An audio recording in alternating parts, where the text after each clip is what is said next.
আমি তো কালকে বৌদি থেকে এক দুচ্ছা জেনতে আছি সেনতে মুরগি আর আমার কালকে তরকারি কিসে বাজারে কি সুন্দর তরকারি রেট কি সুন্দর কম ওরা ওই জায়গায় পোলট্রি থেকে আমার ইচ্ছা করে না আমার ইচ্ছা ভাল লাগে না এই জায়গার তুমি একটা ভাবো না এক জলমেশে কমপ্লিট করতে তাহলে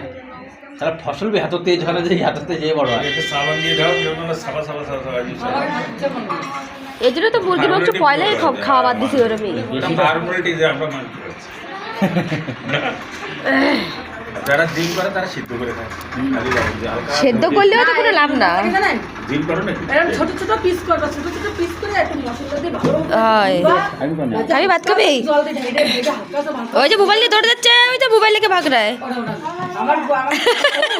ছোট ছোট করে পিস করছে গোল গোল করে ভাত খাওয়াও সেই আর দৌড়াতেছে সেই আর আমাদের কি টেস্টি